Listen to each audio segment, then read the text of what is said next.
ओम नमः शिवाय। हर हर महादेव। माता पार्वती की जय।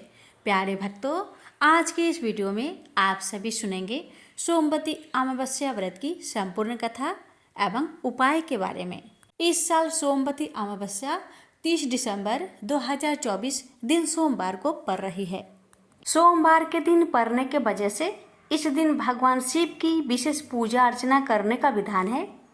इस दिन श्रद्धा अनुसार चावल, सफ़ेद वस्त्र, सफ़ेद फूल, शक्कर और नारियल समेत आदि चीज़ों का दान करें।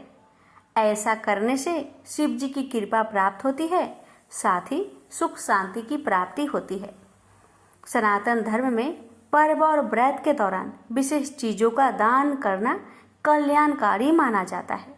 इस दिन गरीब लोगों में अन्न, धन और वस्त्र का दान करें। इससे साधक को सभी कार्यों में सफलता प्राप्त होती है और बिगड़े काम पूरे होंगे।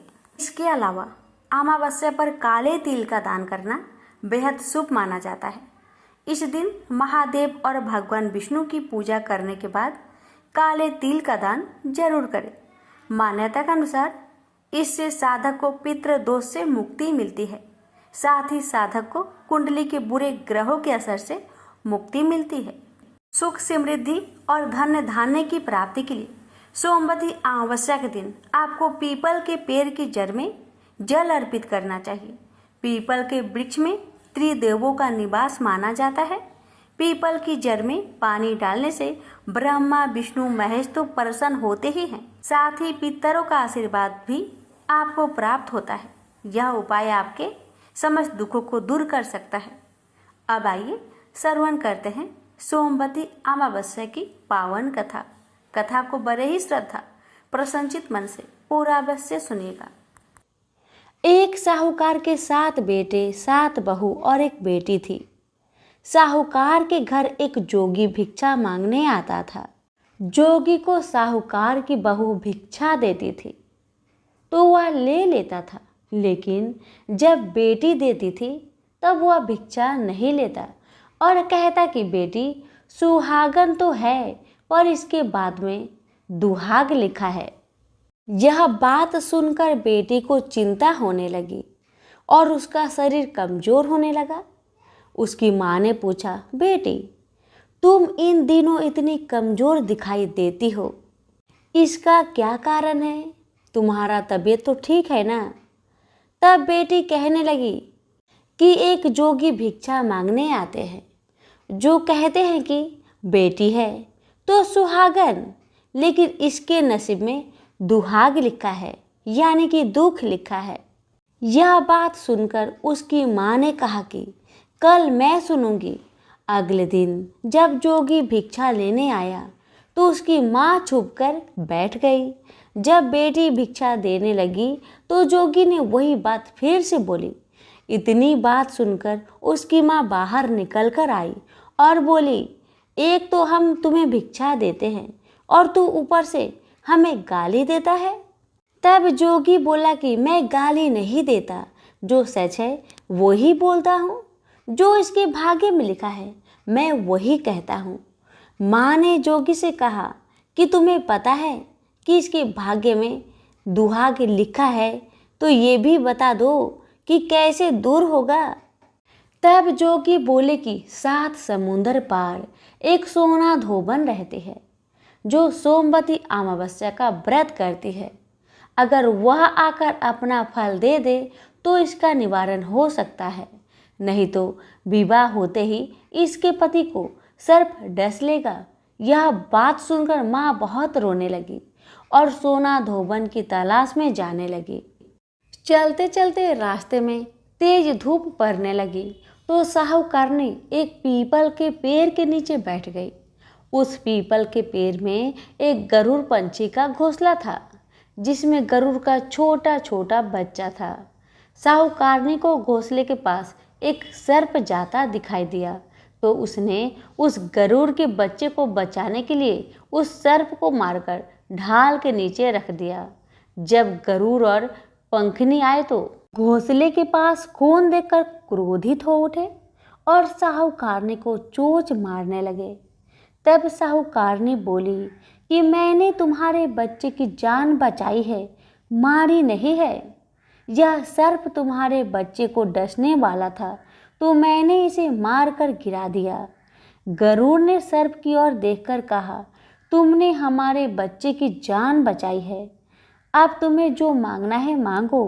तब साहूकार ने बोली कि मुझे 7 समुंदर पार सोना धोबन के घर छोड़कर आओ। गरुड़ ने साहूकारनी को अपने पीठ पर बैठाकर 7 समुंदर पार सोना धोबन के घर छोड़ाया। वहां जाकर साहूकारनी ने सोचा कि सोना धोबन को कैसे राजी किया जाए। सोना धोबन के 7 बेटे बहू थे। उसकी 7 बहुएं काम को लेकर रोज लड़ाई करती थी और काम भी नहीं करती थी।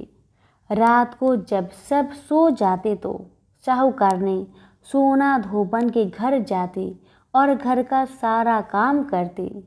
गाय को नहलाती, घर की सफाई करती, रसोई का काम करती, चौका बर्तन करती, आटा पीसती, कपड़े धोती, पानी भरती और दिन होने से पहले चली जाती। बहुएं सोचती कि यह सारा काम कौन कर रहा है, लेकिन कभी एक दूसरे से पूछती नहीं कि यह सब काम कौन करता है। एक दिन धोबन ने कहा कि तुम आजकल लड़ती भी नहीं हो, काम भी ठीक कर रही हो। तो बहुओं ने कहा, सासू जी, काम तो हमें ही करना पड़ता है, चाहे हम लड़कर करें या राजी से, इसलिए लड़ाई करने का क्या फायदा। सोना धोबन ने सोचा कि आज देखा जाए कि कौन सी बहू काम करती है, और वह रात को सोई नहीं। उसने देखा कि रात को एक स्त्री आई और पूरा काम करके जाने लगी। तो सोना धोबन ने बोली कि तुम कौन हो और तुम्हें ऐसी क्या ज़रूरत है जो तुम इतना काम कर रही हो। साहूकारनी ने कहा कि ज़रूरत है, तभी तो इतना काम कर रही हूँ। सोना धोबन ने पूछा कि तुम्हें क्या चाहिए।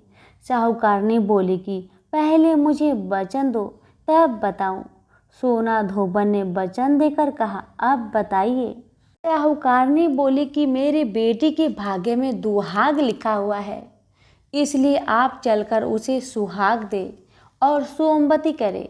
सोना धोबन अपने बेटे बहू से बोली कि मैं तो साहूकारनी के साथ जा रही हूँ, यदि पीछे से तुम्हारे पिताजी खत्म हो जाए तो तेल घी के कूप में डालकर छोड़ देना। फिर दोनों जनी साहूकारनी के घर चली जाती है। साहूकारनी की बेटी का ब्याह होने लगा। दूल्हा फेरों में बैठ गया। सोना धोबन दूल्हे के घुटने के पास कच्चा कलावा रखा, उसमें दूध डाला और तात का तार लेकर बैठ गई। थोड़ी देर बाद सांप दूल्हे को डसने के लिए आया।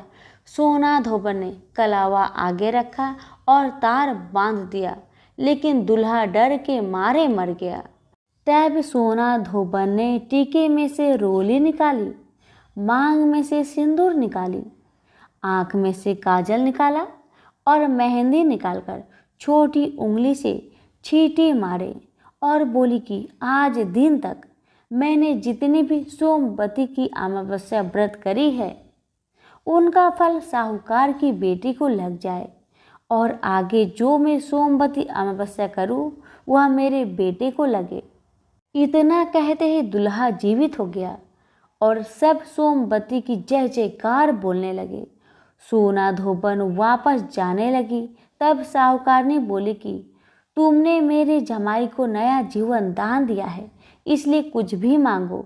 वह बोली कि मुझे तो कुछ नहीं चाहिए, सिर्फ एक हांडी दे दो। वह हांडी लेकर चल पड़ी। चलते चलते रास्ते में सोमवती आती है तो हांडी का 108 परिक्रमा लगाकर पीपल के वृक्ष के नीचे गाड़कर आ जाती है। घर आकर देखती है कि उसका पति मरा हुआ है, तेल और घी के रूप में पड़ा है।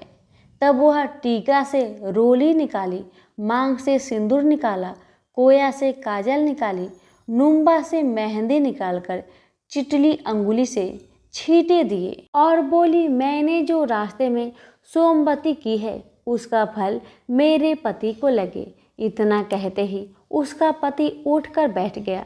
घर का ज्योतिषी आया और बोला कि जजमान, सोमवती अमावस्या को मेरा क्या है, तो दक्षिणा दे। सोना धोबन बोली कि मुझे तो सोमवती रास्ते में आई थी तो कुछ भी नहीं किया, जो कुछ भी किया है वह सब पीपल के नीचे ही गाड़ दिया। ज्योतिषी ब्राह्मण ने जाकर खोद कर देखा तो 108 और 13 सोने के चक्कर मिले। ज्योतिषी ब्राह्मण सबको घर लेकर आया और बोला कि ऐसी फेरी है, और मुझे बोल दिया कि कुछ भी नहीं किया।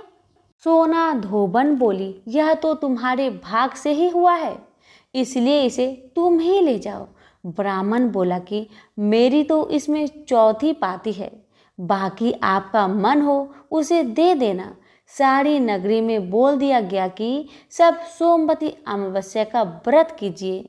हे सोमवती अमावस, जैसा आपने साहूकार की बेटी को सुहाग दिया वैसा सबको देना। सोमवती अमावस्या की कहानी कहने वाले को, सोमवती अमावस की कहानी को सुनने वाले को, हामी भरने वाले को और अपने पूरे परिवार को देना। जय बोलो सोमवती अमावस की जय, शिव शंकर की जय। जब शंकर भगवान से विवाह के बाद माता पार्वती कैलाश पर्वत पर आई थी, तब उन्हें कैलाश पर्वत पर अत्यंत अकेलापन महसूस हुआ। एक दिन उनके मन में ख्याल आया, काश शिव शंकर की कोई बहन होती तो वह उसके साथ बातें करती। पार्वती जी के मन में ये बात अनेकों बार उठी, किंतु उन्होंने शंकर जी को कुछ नहीं बताया। हालांकि माता पार्वती को परेशान देखकर एक बार भोलेनाथ ने पूछा भी था कि कैलाश में कोई समस्या है तो मुझे बताइए देवी। लेकिन भगवान भोलेनाथ तो अंतर्यामी ठहरे। उन्होंने पार्वती जी की मन की बात जान ली। माता पार्वती समझ गई कि शिव शंकर ने उनके दिल की बात को जान लिया है। वह बोली, अगर आप मेरी मन की बात जान ही गए हैं तो भी आप मेरी इच्छा पूर्ण नहीं कर सकते। भगवान शिव शंकर मुस्कुराए और मुस्कुराते हुए देवी पार्वती से बोले, देवी मैं तो आपको ननद लाकर दे दूंगा, लेकिन क्या आप उनके साथ निभा पाएंगी? इसके बाद शंकर जी ने अपनी माया से एक देवी को उत्पन्न किया। हालांकि उनका रूप बड़ा विचित्र था। वह बहुत मोटी थी और उनकी पैरों में काफी दरारें थी। शिव ने उनका नाम अस्वारी देवी रखा। माता पार्वती अपनी ननद को देखकर काफी खुश हुई। इस तरह माता पार्वती को ननद मिल गई। माता पार्वती ने अस्वारी देवी को स्नान करवाया और फिर भोजन पर आमंत्रित किया। लेकिन अस्वारी देवी ने जब खाना शुरू किया तो माता पार्वती के सारे भंडार खाली हो गए। महादेव और अन्य कैलाश वासियों के लिए कुछ भी शेष न रहा। ननद के ऐसे व्यवहार से माता पार्वती को काफी बुरा लगा, लेकिन उन्होंने किसी से कुछ नहीं कहा। इसके बाद माता पार्वती ने अस्वारी देवी को पहनने के लिए नए वस्त्र भेंट किए, मगर वह इतनी मोटी थी कि वह वस्त्र छोटे पड़ गए। इसके बाद माता पार्वती दूसरे वस्त्र लेने गई तो अस्वारी देवी ने अपनी भाभी के साथ मजाक करना शुरू कर दिया। ननद अस्वारी देवी ने हंसी ठिठोली करते हुए अपनी भाभी को यानी माता पार्वती को अपने पैरों की दरारों में छुपा लिया। पार्वती जी के लिए दरारों में सांस लेना भी मुश्किल हो गया। उसी समय उधर से शंकर जी माता पार्वती को खोजते हुए आ गए और अस्वारी देवी से बोले, आपको मालूम है क्या पार्वती जी कहाँ हैं? अस्वारी देवी ने शरारत भरे लहजे में कहा, मुझे क्या मालूम कहाँ है भाभी। तभी शिव शंकर समझ गए कि अस्वारी देवी कोई शरारत कर रही है। उन्होंने कहा, सत्य बोलो, मैं जानता हूँ तुम झूठ बोल रही हो। असवाड़ी देवी जोर जोर से हंसने लगी और जोर से अपना पैर जमीन पर पटक दिया। तभी पैर की दरारों में दबी माता पार्वती झटके के साथ बाहर आ गई। ननद के ऐसे व्यवहार से माता पार्वती का मन बहुत ज्यादा दुखी हुआ। वह गुस्से में भगवान भोलेनाथ से बोली, आपकी विशेष कृपा होगी अगर आप अपनी बहन को ससुराल भेज दे। मुझसे गलती हो गई कि मैंने ननद की इच्छा की। भगवान भोलेनाथ समझ गए कि भाभी ननद में बहुत पटने वाली नहीं है। इसके बाद उन्होंने असवाड़ी देवी को कैलाश पर्वत से विदा कर दिया। प्राचीन काल से आरंभ हुआ ननद भाभी के बीच नोक झोंक का सिलसिला आज तक चला आ रहा है। प्रेम से बोले उमापति शंकर भगवान की जय हो। बहुत समय पहले की बात है। किसी गांव के बाहर एक छोटा सा शिव मंदिर था जिसमें एक वृद्ध पुजारी रहते थे। एक दिन एक गरीब माँ अपने नन्हे से बालक को मंदिर के द्वार पर छोड़कर चली गई। बहुत खोजने पर भी पुजारी जी को बालक के परिवार का कुछ भी पता न चल पाया। गांव का भी कोई व्यक्ति उस बालक का लालन पालन करने को तैयार न हुआ तो पुजारी जी ने भगवान शिव की इच्छा समझकर उसे अपने पास रख लिया और उसका नाम भोला रख दिया। गांव के श्रद्धालु भक्तों से जो कुछ प्राप्त होता उसी से भगवान शिव का, पुजारी जी का और बालक भोला का किस तरह गुजारा चलता। यदि किसी दिन कम भी पड़ता तो पुजारी जी बालक और भगवान को भोग लगाकर स्वयं गंगा जल पीकर रह जाते। धीरे धीरे भोला बड़ा होने लगा और जब वह पुजारी जी के कामों में हाथ बटाने लगा, वृद्ध पुजारी जी के थके हारे हाथों को कुछ आराम मिलने लगा। इसलिए उन्होंने भोला को मंदिर की सफाई, भगवान शिव की पूजा, उनको भोग लगाने और उनकी आरती करने की विधि अच्छी प्रकार समझा दी। अब वे स्वयं भगवान शिव के नाम जप और संकीर्तन में समय व्यतीत करने लगे। एक दिन भगवान शिव के मंगलकारी नाम शिव शिव शिव शिव का जप करते हुए उनके प्राण छूट गए। अब बालक भोला का इस संसार में भगवान शिव के सिवा और कोई सहारा न रहा। उसने पुजारी जी की ये 3 बातें कभी नहीं भूली। भगवान भोलेनाथ, शिव शंकर को ताजी गर्म रसोई का ही भोग लगाना, भगवान को भोग लगाए बिना स्वयं कुछ भी नहीं खाना, भगवान शिव पर विश्वास रखकर कभी भी किसी भी वस्तु का संग्रहण न करना, बासी भोजन का भी नहीं। यदि कोई भक्त पहले से बना भोजन या मिठाई मंदिर में दे जाता तो बालक भोला उसे गरीबों में बांट देता। वह ताजी रसोई बनाकर ही भगवान को भोग लगाता, उसके बाद ही स्वयं प्रसाद ग्रहण करता और यदि बचता तो उसे बांट देता। यदि रसोई बनाने को सामग्री ना होती तो भोले बाबा और भोला भगत दोनों गंगा जल पीकर ही रह जाते।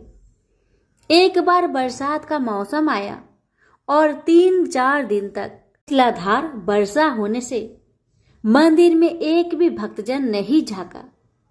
भोला अपने भोले बाबा को गंगा जल का ही भोग लगाता और उसे ही पीकर रह जाता। भोले बाबा बालक की भक्ति और सहन शक्ति की परीक्षा लेते रहे, किंतु आखिर में अपने भक्त बालक को भूख से तड़पते देख उनसे रहा न गया। वे सेठ के नौकर का रूप धरकर हाथ में भोजन सामग्री की पोटली लेकर वर्षा में भीगते हुए मंदिर के द्वार पर जा पहुंचे। उन्होंने आवाज लगाकर भोला को बुलाया और उसके हाथ में पोटली देते हुए बोले, सेठ जी ने यह सीधा कच्चा राशन भेजा है, इससे रसोई बनाओ, भोग लगाओ और स्वयं भी प्रसाद पाओ। मैं कल फिर आऊंगा। भोला भगत ने आशीर्वाद देकर उसे विदा किया और सूखी गीली लकड़ियों के धुएं में गर्म रसोई बनाकर भोले बाबा को भोग लगाया। पूरे बरसात के मौसम में भोले बाबा नौकर के भेष में भोला भगत को सीधा देने आते रहे और स्वयं भी गर्मा गर्म रसोई का भोग पाते रहे। एक दिन भोला भगत ने सोचा कि सेठ जी को सीधा भेजते हुए 4 महीने हो चले हैं, किंतु वे स्वयं कभी मंदिर में भोले बाबा का प्रसाद ग्रहण करने नहीं आए। अगले दिन जब भोले बाबा नौकर का भेष में सीधे की पोटली देने आए, भोला भगत उनसे बोला, आई तुम्हारे इतने धर्मात्मा सेठ जी कभी स्वयं मंदिर में प्रसाद लेने नहीं आए। इस कारण मेरा हृदय अत्यंत दुखी हो रहा है। अपने सेठ जी से कहना कि कल वे भी मंदिर में प्रसाद ग्रहण करने अवश्य पधारे। सुनकर नौकर बने भोले बाबा चौंक कर घबरा उठे और बोले, पुजारी जी, सेठ जी मेरे द्वारा आपको सीधा भेजते ही हैं। आप इससे भगवान को भोग लगा लेते हैं और स्वयं भी प्रसाद पाते हैं। फिर सेठ जी को बीच में बुलाने की क्या जरूरत है? जैसा चल रहा है वैसा ही चलने दीजिए। भोला बोला, ऐसे कैसे चलने दूं? आपके धर्मात्मा सेठ जी इतने दिनों से सीधा जो भेज रहे हैं, क्या मैं उन्हें भगवान का प्रसाद देने का अपना कर्तव्य भी पूरा ना करूं? मैं किसी का उद्धार खाने वाला नहीं हूं।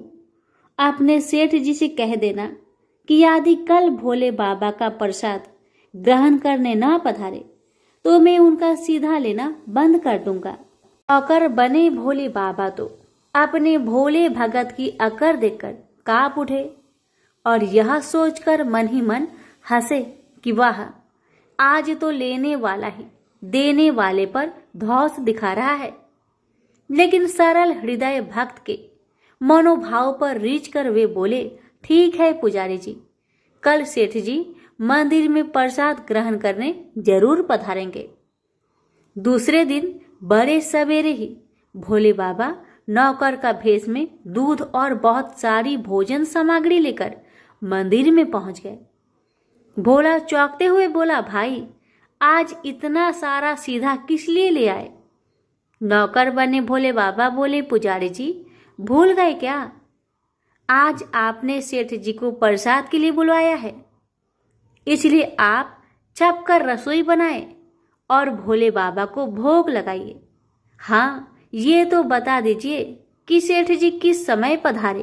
भोला ने प्रसन्न होकर उन्हें सेठ जी के आने का समय बता दिया। अब भोला भगत की इच्छा पूर्ण करने के लिए भोले बाबा कैलाश पर सेठ का रूप धारण करने लगे।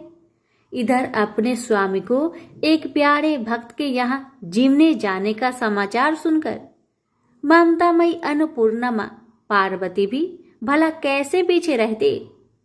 वे भी पति की आज्ञा लेकर सेठानी का रूप धारण करने में जुट गई। भोले बाबा ने अपने गले से मुंडों की माला उतार दी, शरीर पर लगी भस्म, कमर पर पहना हुआ बाघंबर और बाहों और कानों में पहने सर्पों के हार भी उतार कर रख दिए। उन्होंने एक मखमल का सुंदर कुर्ता धारण कर लिया, अपनी जटाएं सीधी कर गंगा और चंद्रमा को उनमें छिपा लिया और ऊपर से एक सुंदर रंग बिरंगी पगड़ी पहन ली। देव नंगे पैर विचरण करने वाले शिव जी ने आज अपने दोनों पैरों में रेशमी जूतियां धारण कर ली। हाथ का त्रिशूल और डमरू भोले बाबा ने नंदी के हाथ में थमा दिया और अपने हाथ में एक सुंदर छड़ी लेकर पार्वती जी के तैयार होने की प्रतीक्षा करते हुए कैलाश पर चहलकदमी करने लगे। इधर पार्वती जी घंटों से मेकअप करने में जुटी हुई थी। उन्होंने आज अपने पति देव के नगर में बनी सुंदर बनारसी साड़ी निकालकर पहनी, जिसका रंग सेठ से बने शिव जी के कुर्ते से मैच कर रहा था। उन्होंने सोने चांदी हीरे के जगमगाते हुए आभूषण धारण कर लिए, पैरों में सुंदर सैंडल पहन ली, बगल में सुंदर सा पर्स दबा लिया और भोले बाबा के बार बार आवाज लगाने के बाद श्रृंगार कक्ष से बाहर निकल कर आई। जब पार्वती जी और शिव जी ने एक दूसरे को सेठ सेठानी के भेष में देखा तो वे चकित होकर एक दूसरे को निहारते ही रह गए। दोनों एक दूसरे को देख देख कर निहाल हुए जा रहे थे। इससे पहले उन्होंने कभी एक दूसरे का ऐसा सुंदर रूप देखा ही नहीं था। जब भगवान गौरी शंकर सेठानी सेठ का रूप धरकर कैलाश से अपने भक्त के यहाँ दावत उड़ाने चले तो गणेश कार्तिकेय नंदी ऋषि मुनि देवता देवांगनाएं भी उन्हें देखकर ठागे से रह गए।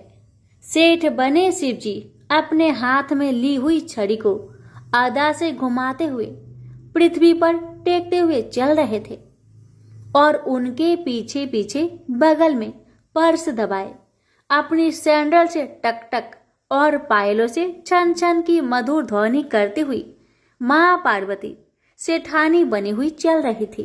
इधर भोला भगत आज सुबह से ही सेठ जी के स्वागत में भांति भांति के पकवान बनाने में जुटा हुआ था।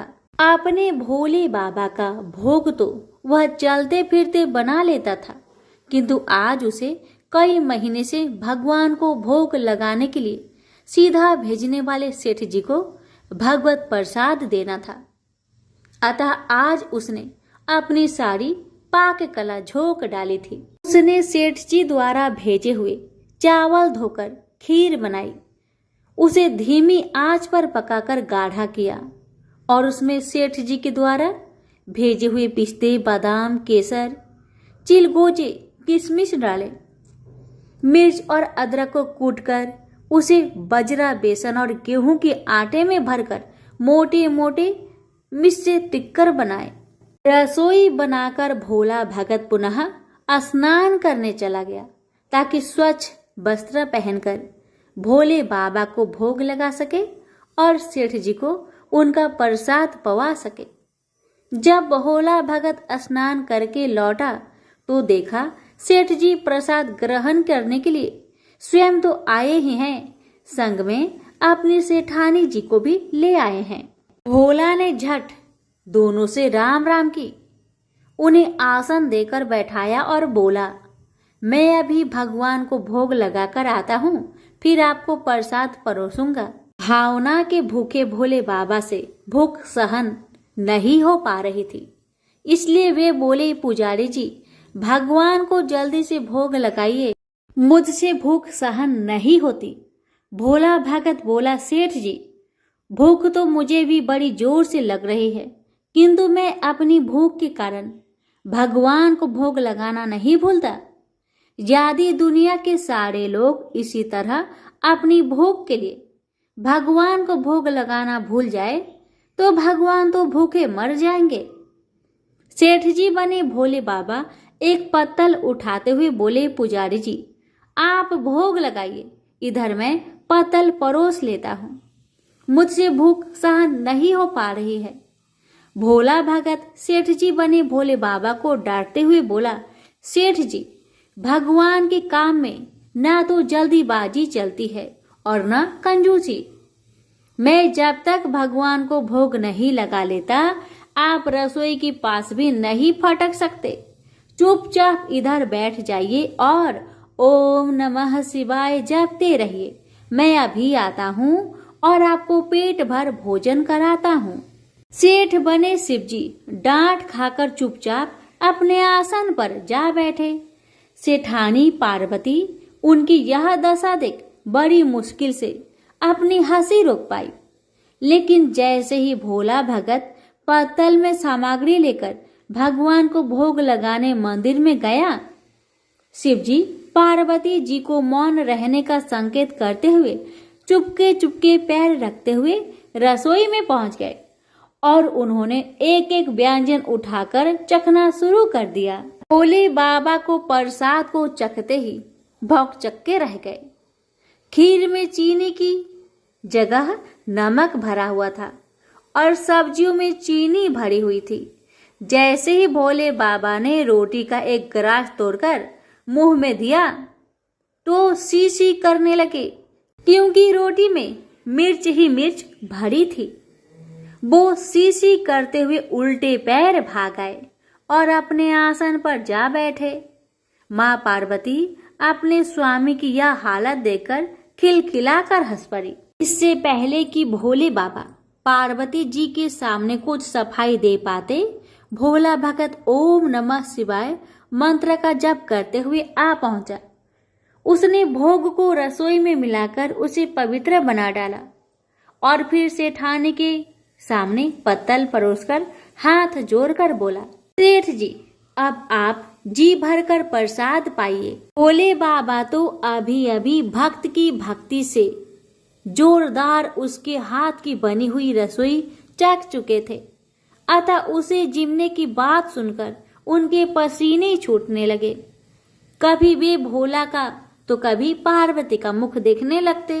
भोला को सेठ जी की ढील बर्दाश्त नहीं हुई और बोला, सेठ जी, अब क्या हो गया आपको? अभी अभी तो इतनी उतावली मचा रहे थे, अब क्यों नहीं जिमते?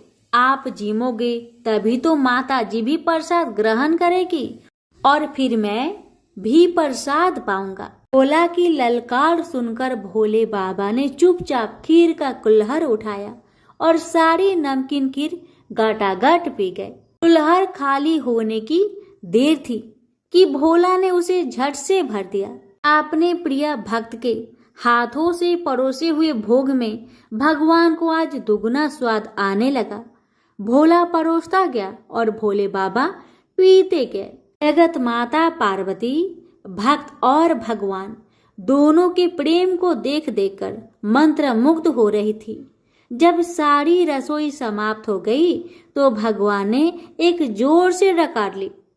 भोला को होश आया और बोला, वाह सेठ जी वाह, मैं ही बावला था जो इतनी थोड़ी सी रसोई बनाई। मुझे पता होता कि आपको प्रसाद ग्रहण करने का इतना शौक है तो और भी ज्यादा रसोई बनाता। भोले बाबा अपने पेट पर हाथ फेरते हुए सेठानी बनी पार्वती की ओर मुस्कुराकर देखते हुए बोले, पुजारी जी, मैं इतना रोज कहाँ खाता हूँ, किंतु आज प्रसाद इतना स्वादिष्ट बना था कि अपने पर बस नहीं कर रहा और खाता ही चला गया। किंतु तभी भोला भक्त रुआसा होकर बोला, सेठ जी, वह तो आपने ठीक किया, लेकिन माता जी तो भूखी ही रह गई। ममतामयी पार्वती माँ से भोला का रुआसा मुख देखा नहीं गया। उन्होंने बची हुई खीर की 4 बूंदें अपने कंठ में टपका ली। भोले बाबा द्वारा भोग लगाने से प्रसाद में अद्भुत अलौकिक स्वाद भर गया था। ऐसी सुगंधित और मीठी खीर चखकर जगत जननी आकंठ तृप्त हो गई और उनके तृप्त होते ही सृष्टि का प्रत्येक प्राणी तृप्त हो गया। भोला भगत बोला, सेठ जी, आपने और माताजी ने प्रसाद ग्रहण कर लिया, इससे मुझे अत्यंत संतोष हुआ है। समझ लीजिए कि आप दोनों द्वारा प्रसाद ग्रहण करने से मेरा भी पेट भर गया। मेरी तो वैसे भी महीने में 4 एकादशी हो जाती है, किंतु मैं भी एक दाना ले ही लेता हूँ, जिससे कि भोले बाबा के प्रसाद का अनादर ना हो। यह कहकर जैसे ही भोला ने खीर के पात्र में लगा चावल का एक दाना उठाकर अपने कंठ में डाला, उसकी जन्म जन्मांतर की भूख प्यास मिट गई और समस्त वासनाओं और इच्छाओं की तृप्ति हो गई। उसके ज्ञान के नेत्र खुल गए और उसने देखा कि उसके सम्मुख त्रिलोकीनाथ भगवान शंकर और जगत जननी माँ पार्वती आशीर्वाद की मुद्रा में मुस्कुराते हुए खड़े हैं। भोला दौड़कर उनके चरणों में लौटता गया और उन्हीं में समा गया। प्रेम से बोलिए हर हर महादेव, माता पार्वती की जय। आप सभी भक्तों पर भोलेनाथ माँ पार्वती की कृपा सदा सर्वदा बनी रहे। एक राज्य में एक राजा और एक रानी रहते थे, जिनकी 4 संतानें थीं, 2 लड़के और 2 लड़की। एक लड़की का नाम पूर्णिमा तथा दूसरी लड़की का नाम अमावस्या था। पूर्णिमा घर के कामों में निपुण थी और घर का पूरा काम करती थी और भगवान की पूजा अर्चना भी किया करती थी और इसके अतिरिक्त वह गौ माता की सेवा भी किया करती थी। और उसकी दूसरी बहन अमावस्या ना ही घर का कोई काम करती थी, ना ही भगवान की पूजा अर्चना करती थी और ना ही गौ माता की सेवा करती थी। पूर्णिमा सर्वगुण संपन्न थी, फिर भी राजा और रानी अपने दोनों बेटों तथा पुत्री अमावस्या को ही प्यार किया करते थे और वह पूर्णिमा से प्यार नहीं करते थे, उसके साथ भेदभाव करते थे। राजा के चारों पुत्र और पुत्री धीरे धीरे बड़े हो रहे थे। जब वे बड़े हो गए, राजा ने अपने दोनों पुत्रों का विवाह योग्य कन्याओं के साथ करा दिया। इसके बाद रानी ने राजा से कहा कि हमारे दोनों पुत्रों और पुत्री अब विवाह की योग्य हो गई है और इन दोनों का विवाह भी करा दीजिए, लेकिन पुत्री अमावस्या का विवाह किसी बड़े खानदान में करना और पूर्णिमा का विवाह किसी गरीब परिवार में करना, क्योंकि पूर्णिमा को केवल भगवान की पूजा पाठ करना ही पसंद है और गाय की सेवा करना पसंद है। अब रानी ने राजा को दोनों पुत्रियों का रिश्ता तय करने के लिए भेज दिया। राजा ने अपने पड़ोसी राज्य में जाकर वहां के राजा के पुत्र से अमावस्या का रिश्ता तय किया और वहीं पास के गांव में जाकर एक गरीब परिवार के लड़के से पुत्री पूर्णिमा का रिश्ता भी तय कर दिया। यह सारी बात जाकर राजा ने अपनी रानी से बताया तो रानी यह सोचने लगी कि अब देखते हैं कि भगवान इसकी मदद कैसे करते हैं। यह बहुत ही पूजा पाठ करती है और भगवान में मगन रहती है। पूर्णिमा का भाई और उसकी भाभी पूर्णिमा से बहुत प्यार करते थे, क्योंकि पूर्णिमा उनके घर के कामों में उनका साथ देती थी और कामों में उनका हाथ बताती थी। और यही उनकी दूसरी बहन अमावस्या उन पर अपना रोक जमाती है और घर का कोई कार्य नहीं करती। कुछ समय बीत जाने के बाद दोनों पुत्रियों का विवाह भी हो जाता है। राजा और रानी के विवाह के बाद अपनी दोनों पुत्रियों को विदाई देते हैं। विदाई देते समय राजा और रानी पुत्री अमावस्या को बहुत सारा धन दौलत देकर विदा करते हैं और पूर्णिमा को कुछ भी नहीं देते, खाली हाथ अपने घर से विदा करते हैं। इसके बाद दोनों बहनें अपने अपने ससुराल को चली जाती हैं। कुछ दिन बीत जाते हैं और एक दिन अमावस्या अपने घर पर भगवान भोलेनाथ का व्रत रखती है, कथा रखती है, जिसमें वह सभी गांव वालों को निमंत्रित करती है, पर अपनी बहन पूर्णिमा को नहीं बुलाती। जब गांव की सभी औरतें अमावस्या के यहाँ जाती है तो ये सब दृश्य पूर्णिमा अपने घर के दरवाजे के बाहर बैठकर देख रही होती है। तब वहां से गुजर रही औरतें पूर्णिमा से कहते हैं कि तुम्हारी बहन के यहाँ शिव जी की कथा रखी है, क्या तुम नहीं चलोगी? तो पूर्णिमा ने कहा, मुझे मेरी बहन ने नहीं बुलाया है, मैं नहीं जा सकती। सभी गांव की औरतों ने पूर्णिमा से कहा, बुलाया नहीं तो क्या हुआ, भगवान शिव की कथा है, तुम हमारे साथ चलो। गांव की सभी औरतें की बात मानकर पूर्णिमा भी उनके साथ भगवान शिव की कथा में अमावस्या के घर चली जाती है। जब अमावस्या की नजर पूर्णिमा पर पड़ती है तो वह कहती है कि तुम यहाँ कैसे चली आई, मैंने तो तुम्हें नहीं बुलवाया था। खैर कोई बात नहीं, अब तुम आ ही गई हो तो चुपचाप बैठी रहना। और यह कहते हुए अमावस्या पूर्णिमा की गर्मी की मजाक उड़ाया। पूर्णिमा की आंखों में आंसू आ गए और रोते रोते मन ही मन पूर्णिमा भगवान शिव से विनती करती रही, हे भगवान, क्या पूजा पाठ करना गलत है? गौ माता की सेवा करना गलत है? आखिर मेरी गलती ही क्या है? आप मुझ पर अपनी कृपा दृष्टि कब बनाएंगे? पूर्णिमा बार बार शिव जी से यही कहती रही। इतने में शिव की कथा पूरी हो जाती है और अमावस्या भगवान का प्रसाद बांटने लगती है। वह सभी लोगों को प्रसाद देती है, पर पूर्णिमा को वह प्रसाद नहीं देती। बिना प्रसाद के ही पूर्णिमा अपने घर को लौट जाती है।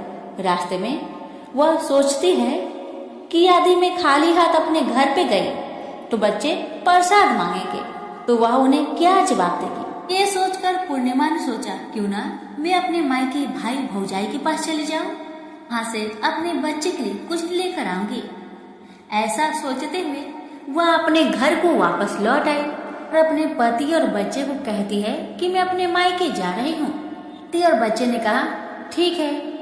कुछ समय के बाद पूर्णिमा अपने मायके के लिए रवाना हो गई। चलते चलते एक चबूतरा आया और उस चबूतरे पर तुलसी जी का पौधा लगा था और उसी चबूतरे के बगल में, तुलसी जी की पौधे के बगल में एक बूढ़ी माई बैठी हुई थी और वह कोई नहीं, साक्षात तुलसी माँ थी।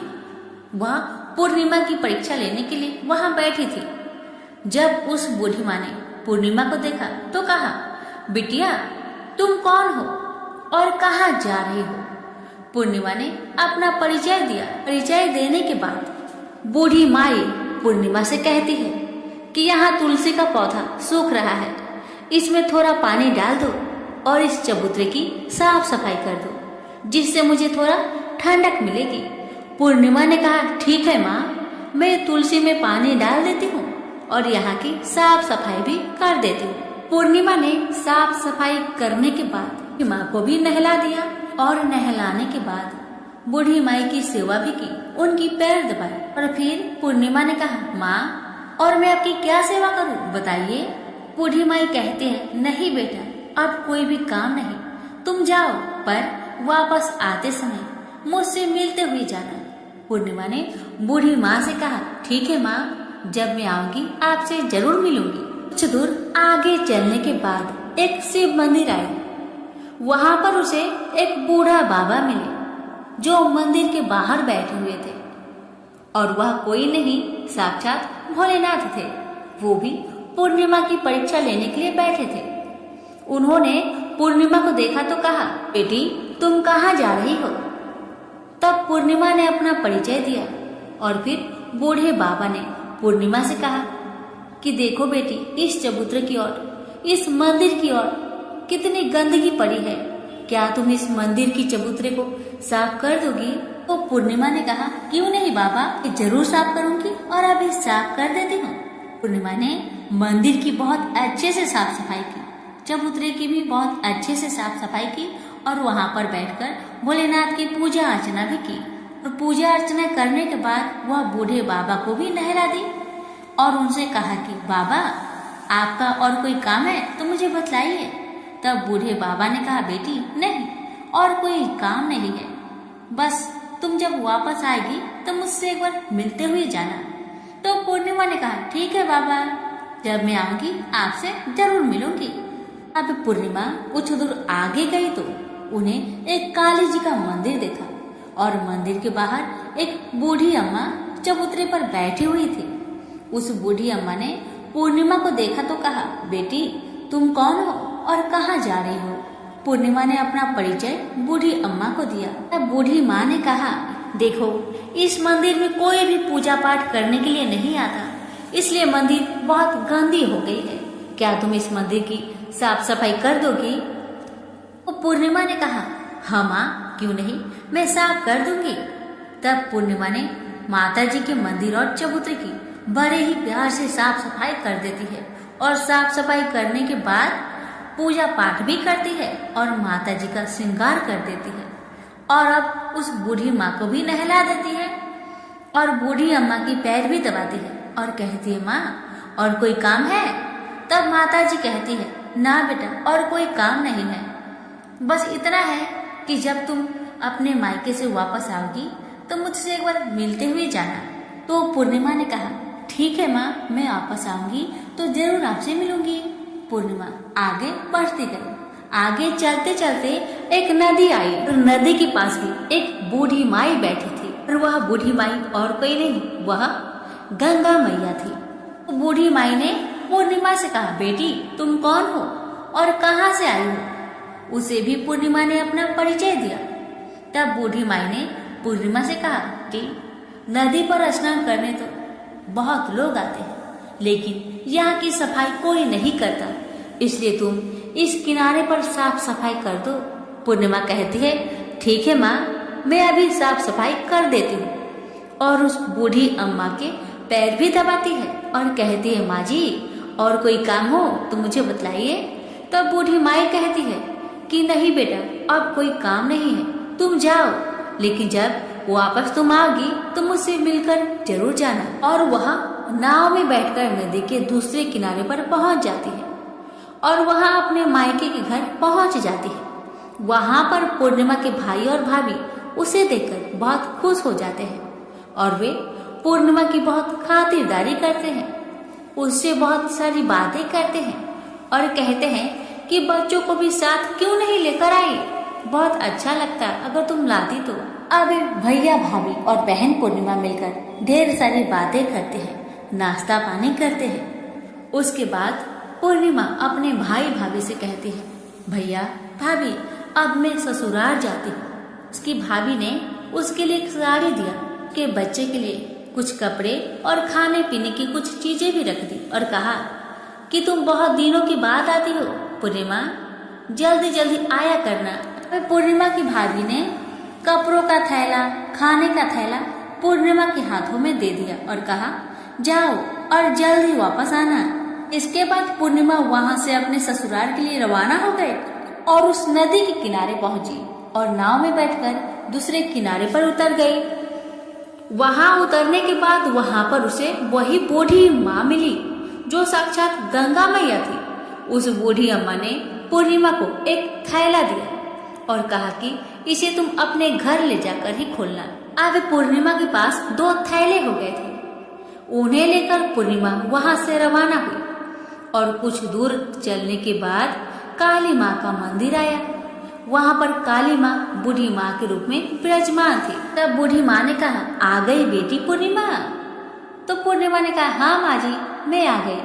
तो काली माँ ने उसे भी एक थैला दिया, कहा बेटी पूर्णिमा इस थैला को अपने घर पर ही जाकर खोलना, उससे पहले मत खोलना।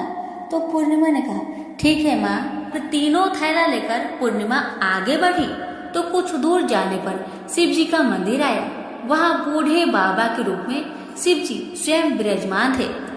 बूढ़े बाबा ने कहा पूर्णिमा तुम वापस आ गई। पूर्णिमा ने कहा हाँ बाबा मैं वापस आ गई। बाबा ने पूर्णिमा को भी एक थैला दिया और कहा यह थैला तुम घर पर ही जाकर खोलना, ठीक है बिटिया। तो पूर्णिमा ने कहा ठीक है बाबा। अब पूर्णिमा के पास 4 थैले हो गए थे। पूर्णिमा पहले थैले को कैसे ले जाती?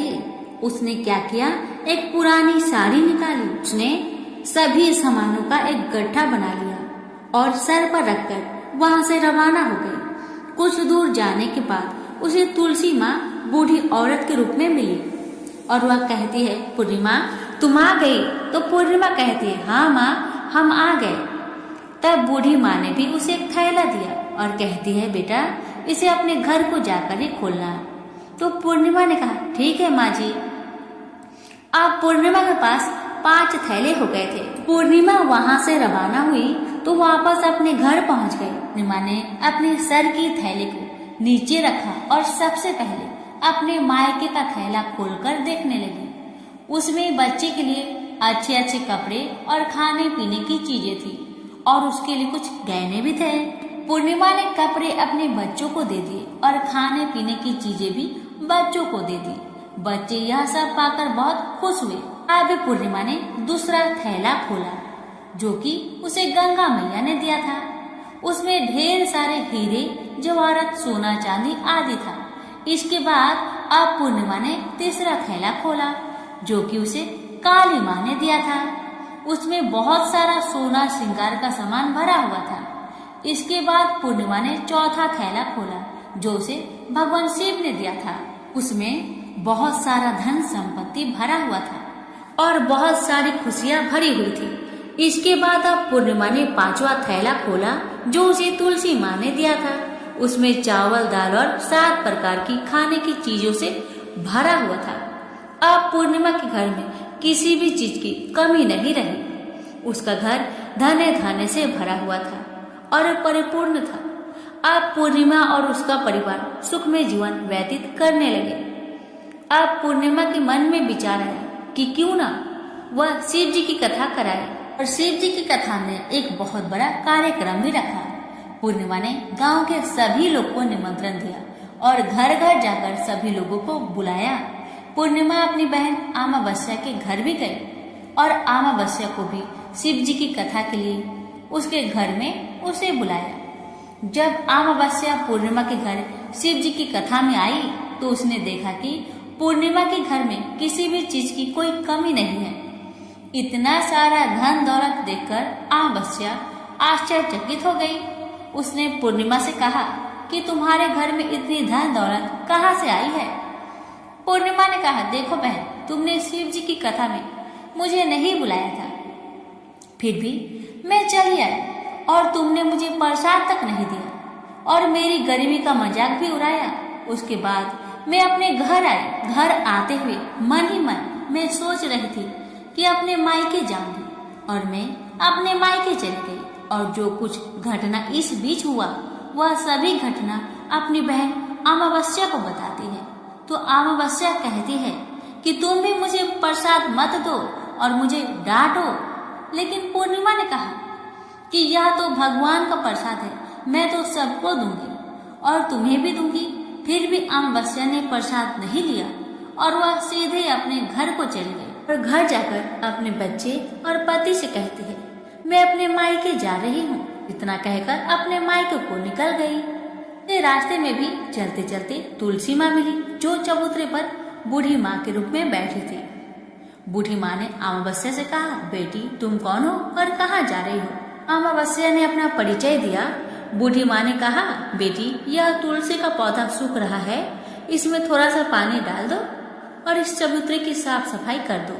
पर इस पर अमावस्या ने कहा, बुढ़िया तुझे दिखाई नहीं दे रहा, मैं इतनी महंगी साड़ी पहन रखी हूँ और यह गंदी हो जाएगी। ऐसा कहकर वहां से आगे चली गई और आगे जाने पर उसे भगवान शिव मिले, जिसे भी उसने ऐसा ही कहा। उसके बाद आगे जाने पर उसे काली माँ मिली, जिसे भी उसने यही सारी बातें कही, और आगे जाने पर उसे गंगा माँ मिली, जिसे भी उसने यही सब कहा और आगे चली गई। इसके बाद अमावस्या जब नाव में बैठने लगी तो फूलों की जगह कांटे भरे हुए थे जो उनके पैर में चुभ रहे थे। किनारे पर उतरकर वहां से वह मायके चली गई। उसके भैया भाभीओं ने उसे आते हुए देखा तो मन ही मन कहने लगे, काम की ना काज के, 2.5 मन अनाज के। अब आ गई है तो ठीक है, पूर्णिमा तो हमारे कामों में हाथ बटाती थी, यह कोई काम करेगी तो नहीं। भाभी ने अमावस्या के लिए खाना बनाया। अमावस्या ने खा पीकर वहीं पे सो गई। जब सुबह हुआ तो वह उठी और अपने भैया भाभी से कहा कि मैं ससुराल जा रही हूँ। उन्होंने कहा, ठीक है जाओ। अमावस्या बोली, पूर्णिमा को तो तुमने एक थैला भी दिया था और मुझे कुछ नहीं दोगे? तो भाई ने भाभी से कहा कि तुम घर जाओ, थैले तुम्हारे घर में पहुंच जाएंगे। फिर अमावस्या वहां से निकलकर नदी के किनारे पहुंची। वहां गंगा मैया बूढ़ी औरत के रूप में बैठी हुई थी। बूढ़ी माँ ने कहा, आ गई बेटी? तो उसने कहा, हाँ माँ मैं आ गई। इसके साथ ही उसने कहा कि तुमने तो पूर्णिमा को एक थैला दिया था और मुझे थैला नहीं दोगी?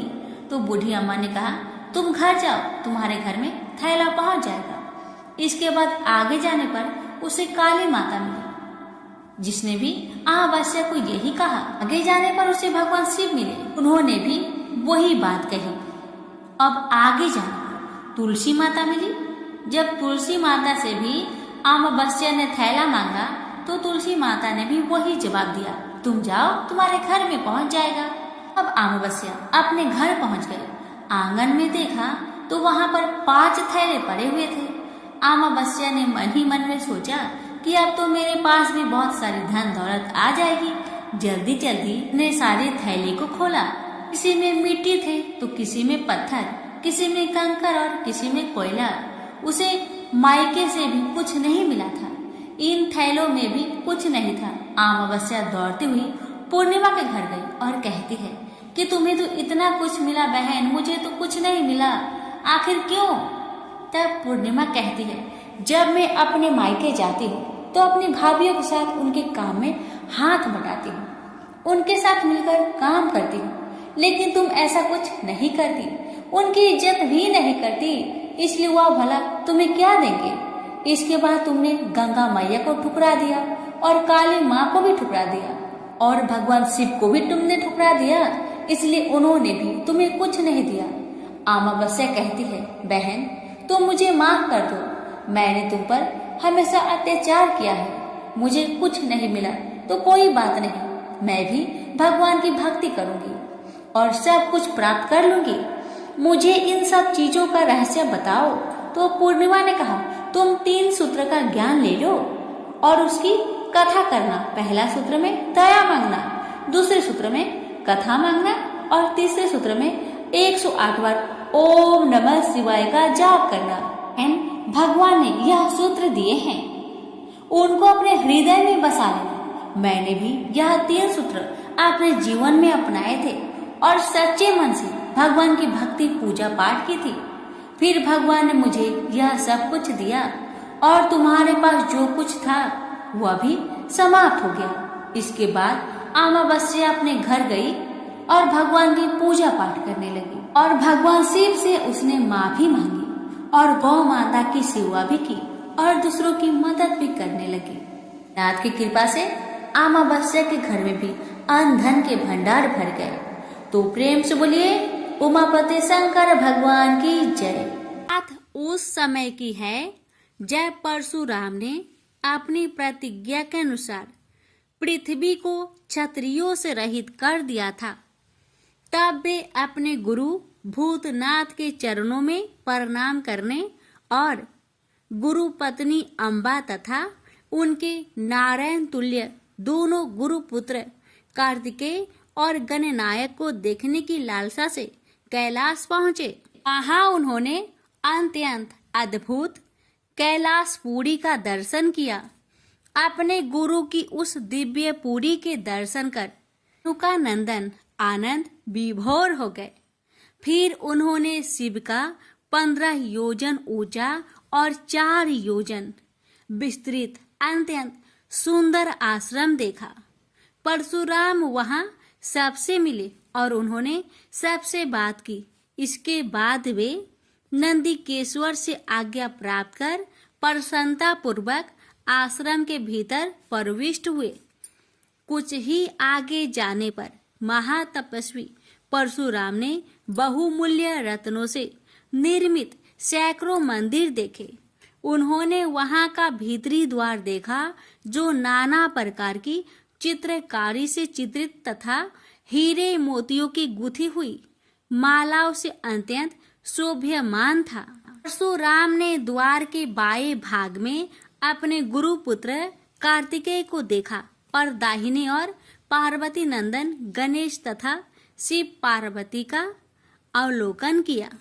वे वहां रत्न भरण भूषित बहुमूल्य रत्नों से बने सिंहासनों पर आसीन थे। परशुराम सबसे मिलते और प्रेम पूर्वक बात करते हुए प्रसन्नचित चित्त से आगे बढ़े ही थे कि गणेश ने उन्हें देखकर कहा, शूलपाणी इस समय शयन कर रहे हैं।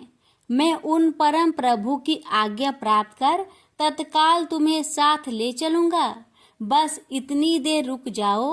परशुराम ने गणेश के सम्मुख खड़े खड़े उत्तर दिया, बंधुवर, मैं अपने गुरु शिव व माता पार्वती के दर्शन करना चाहता हूँ। मैं उनके चरणों में प्रणाम कर अभी लौट जाऊंगा। गणेश ने उन्हें अनेक प्रकार से समझाते हुए कहा, इस समय भूतेश्वर शिव एवं माता पार्वती अंतःपुर में है, अतः अभी आपको वहां नहीं जाना चाहिए। परम गुरुदेव शिव एवं माता पार्वती के चरण कमलों के दर्शन करने का मेरा सहज अधिकार है। परशुराम अपने आग्रह पर दृढ़ थे, किंतु गणेश उन्हें अत्यंत विनय पूर्वक समझाते रहे। मैं तो परम पिता शिव एवं माता पार्वती के दर्शनार्थ जाऊंगा ही। यह कहकर परशुराम आगे बढ़ना ही चाहते थे कि गणेश ने उन्हें रोक दिया। 21 बार पृथ्वी को क्षत्रियों से रहित करने वाले भृगु नंदन कुपित हो गए और उनका गणेश से विवाद ही नहीं हुआ। हाथापाई भी होने लगी। कुमार कार्तिकेय ने उन्हें समझाने का प्रयास किया, किंतु क्रोध परशुराम ने उन्हें धक्का दे दिया, जिससे वह गिर गए। शिव पुत्र गणेश ने उठकर परशुराम की ओर डंडा के लिए उनकी भर्त्सना की, तो क्रोध परशुराम ने अपना तीक्ष्ण परशु उठा लिया। तब गणेश ने अपनी सूंड बढ़ाकर उन्हें उसमें लपेट लिया और घुमाने लगे। गणेश की सूंड में लिपटे परशुराम सर्वथा असहाय और निरुपाय थे। गणेश के योग बल से परशुराम अस्तंभित रह गए। गणेश ने परशुराम को सप्तद्वीप, सप्त पर्वत, सप्त सागर, भूलोक, स्वर्गलोक, जनलोक, ध्रुवलोक, गौरीलोक और शंभुलोक में घुमाते हुए समुद्र में फेंक दिया। परशुराम समुद्र में तैरने लगे तो निरामयी गणनाथ ने उन्हें पुनः अपनी सूंड में उठा लिया और घुमाते हुए बैकुंठ धाम दिखाकर गोलोक धाम का दर्शन करा दिया। वहां परशुराम ने मंद मंद मुस्कुराते हुए बंसी विभूषित नव निरत श्री कृष्ण के साथ रासवेणी राधा का दर्शन किया, तो वे बार बार उनके मंगलमयी चरण कमलों में प्रणाम करने लगे। कुछ देर बाद परशुराम सचेत होकर पृथ्वी पर गिर पड़े। समय उनका प्रतिवादी मुख स्तंभ गणेश जी द्वारा किया हुआ स्तंभन भी दूर हो गया। तब उन्होंने अपने अभीष्ट देवता श्री कृष्ण के जगत गुरु शिव द्वारा प्रदत्त परम दुर्लभ स्रोत एवं कवच का स्मरण किया और संपूर्ण शक्ति से सूर्य की प्रभा के तुल्य तीक्ष्णतम अपने परशु से गौरी नंदन पर प्रहार कर दिया। गणेश ने अपने परम पूज्य पिता के अमोघ अस्त्र का सम्मान करने के लिए उसे अपने बाएं दांत से पकड़ लिया। शिव शक्ति के प्रभाव से वह तेजस्वी परशु गणेश के बाएं दांत को समूल काट कर पुनः रेणु का पुत्र परशुराम के हाथ में लौट आया। गणेश का दांत टूटते ही भयानक गर्जना हुई और रक्त का फवारा फूट पड़ा। मुंह से निकलकर रक्त से सना दांत भूतल पर गिर पड़ा। उस समय धरित्री कांप उठी। यह दृश्य कार्तिकेय, क्षेत्रपाल आदि पार्षद तथा शून्य में देवगण अत्यंत भयभीत होकर हाय हाय करने लगे। कैलाशवासी डर से मूर्छित हो गए। निंद्रापति सुधत्मा शिव की निंद्रा भंग हुई। बेटा यह क्या हुआ? दौड़ी हुई पार्वती आई तो उन्होंने अपने पुत्र गणेश के टूटे दांत तथा रक्त से सने हुए मुंह को देखा और देखा कि उनके हृदय खंड गणेश क्रोध शून्य परम शांत लज्जा से सिर झुकाए खड़े हैं। अत्यंत व्याकुल होकर उन्होंने स्कंद से पूछा, क्या बात है?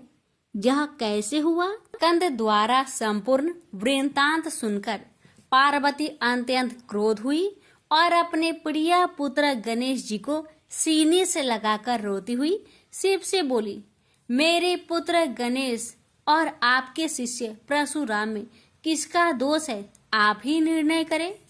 फिर माता पार्वती ने अपने सम्मुख परशुराम को शिव के प्रमोदक द्वारा चरण कमलों की निर्भयता पूर्वक सेवा करते हुए देखकर कहा, हे महाभाग राम, तुम योगियों के गुरु देवाधिदेव महादेव के शिष्य हो। तुम शुद्ध मन वाले हो। तुम्हारी अशुद्धता का कारण मेरी समझ में नहीं आ रहा।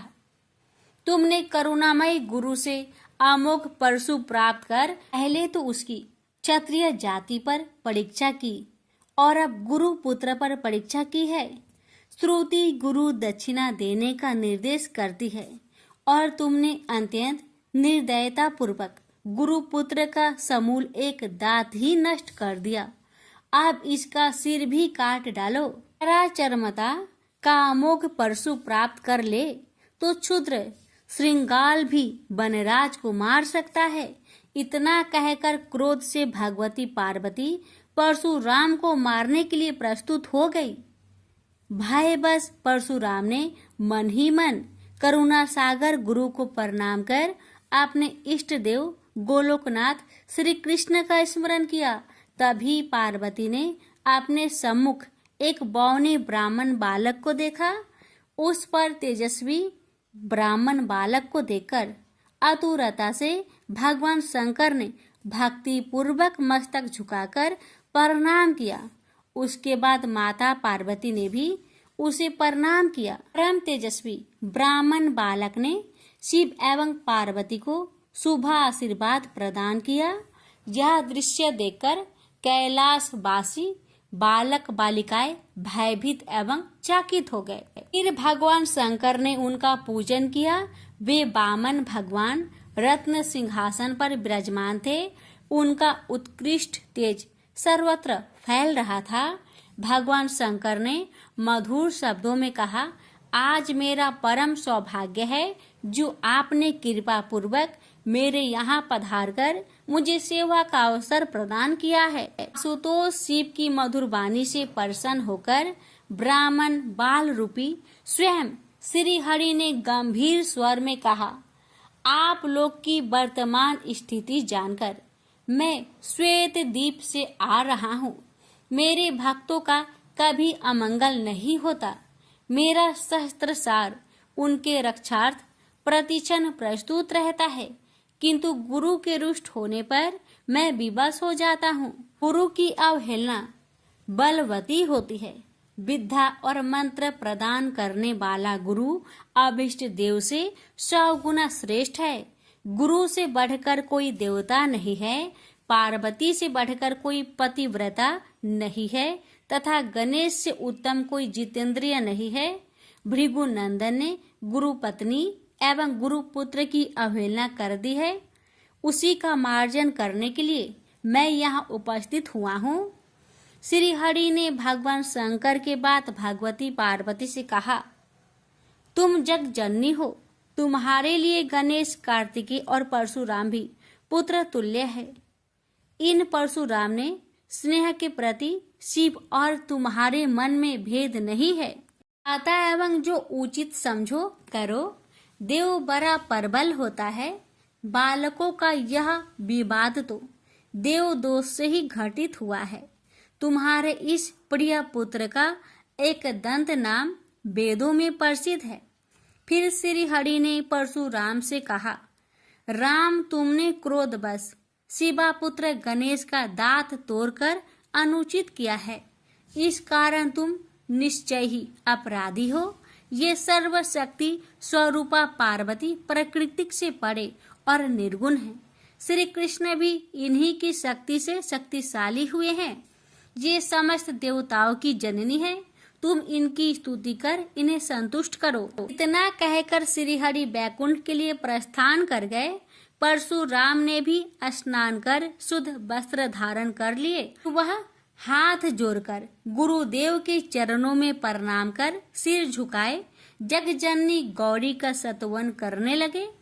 भक्तवर परशुराम के संपूर्ण अंग पुलकित थे और उनके नेत्र से अश्रु प्रवाहित हो रहे थे। इस प्रकार करुण प्रार्थना करते हुए अंत में परशुराम ने कहा, जगजननी रक्षा करो, मेरे अपराध को क्षमा कर दो। भला कहीं बच्चे के अपराध करने से माता कुपित होती है।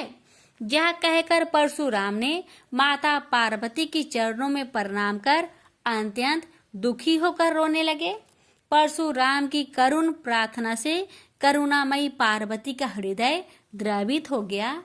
उन्होंने प्रीति पूर्वक परशुराम को अभय दान देते हुए कहा, बेटा अब शांत हो जाओ। आशुतोष के अनुग्रह से तुम्हारी सर्वत्र विजय हो।